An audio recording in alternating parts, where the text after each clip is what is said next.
There is someone in your life right now, and you're not sure what to call it. It doesn't feel like the love they show in films. There's no dramatic moment, no grand gesture, no lightning bolt. It's quieter than that, softer. And because it doesn't look the way you expected, you keep second-guessing it. You find yourself asking the same question in the back of your mind, over and over again. Is this actually real? What if the answer was already there, and you just didn't know how to read it? Most people spend their lives looking for love in the wrong places, waiting for fireworks, for certainty, for a feeling so obvious it couldn't possibly be mistaken for anything else. But real love doesn't always announce itself. It doesn't arrive with a soundtrack. Sometimes it shows up quietly, in the small moments, in the way your body responds before your mind has caught up. And by the time you realize what it is, it's already been there for a while. Today we're going to talk about the signs that what you have is real. Not the surface-level signs you've heard before, the deeper ones. The ones your brain and body have already been showing you, that you may have been too afraid to trust. Here's something most people don't know. You didn't fall in love with your mind. You fell in love with your nervous system.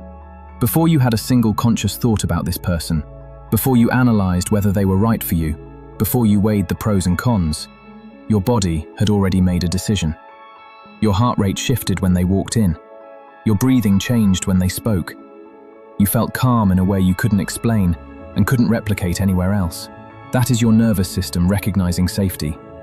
And for people who have spent most of their lives in relationships that felt like tension, like walking on eggshells, like waiting for something to go wrong, safety can feel so unfamiliar that you almost mistake it for boredom. This is one of the most painful ironies of love. The person who is actually right for you feels different from everyone before them. Not more exciting necessarily, different, steadier. And if your nervous system was trained on chaos, steady can feel strange at first. But pay attention to how your body feels around them when you're not performing, not trying, not anxious, just existing. If it feels like exhaling, that is not nothing. That is everything. Think about your past relationships, or the situationships, the almost relationships, the ones that left you confused. In those, you kept score. You counted who texted first. You measured how much effort they put in versus how much you gave. You calculated whether what you were receiving was worth what you were investing. You protected yourself, because you had to. Now think about how you feel with this person. When did you last count? Real love has a specific psychological signature, and one of the clearest is that the transaction disappears. You stop measuring because you stop feeling like you need to. You act in their interest without calculating the return. You find yourself doing things for them, small things, invisible things. Not because you expect something back, but because making their life easier genuinely makes you feel good. Psychologists call this compassionate love. It's distinct from passionate love, the kind built on longing and intensity. Compassionate love is quieter. It's the kind that actually lasts. And here is the thing about compassionate love. You cannot perform it. You cannot fake wanting someone's well-being more than your own comfort. Either it's there, or it isn't. If it's there, trust it. Nobody talks about this one, but it might be the most revealing sign of all. How do you argue with this person? In relationships that aren't built on real love, conflict has a specific pattern. Someone attacks, someone defends. Things get said that can't be unsaid. The goal shifts from resolving the problem to winning the argument. And even after it's over, something lingers. A residue of resentment that never quite clears. But in real love, something different happens. You still argue. Real love doesn't mean the absence of conflict, it means the presence of something stronger than the conflict.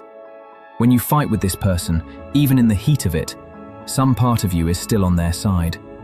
You're not trying to destroy them, you're trying to get back to them. You notice the argument feels wrong, not because you don't mean what you're saying, but because the distance between you feels wrong. And so you repair. Not out of obligation, out of genuine desire to close the gap.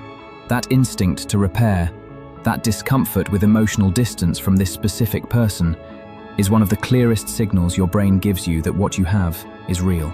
This is the one that's hardest to put into words, but you'll know exactly what it means when you hear it. Most of us spend years feeling slightly unknown, even around people who love us. We edit ourselves.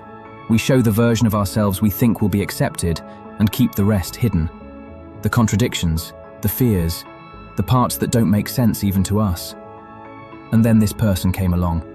And somewhere in the ordinary moments, not in a grand conversation, not in some deep midnight confession, but just in the way they looked at you on a regular Tuesday, you felt seen. Not the version of you that you curate. You, the actual you. When someone sees you, really sees you, and chooses to stay, something shifts in you that cannot be undone. You stop performing. You stop bracing. You start to believe, maybe for the first time, that you are someone worth staying for. That feeling is not chemistry. It is not infatuation. It is not something that fades in 6 months. That feeling is love recognizing itself. And if you felt it with this person, even once, even briefly, you already have your answer. Here's the thing about real love that nobody warns you about. It can be right in front of you, and you can still talk yourself out of it.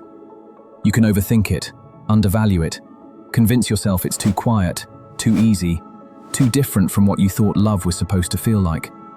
And some people do exactly that.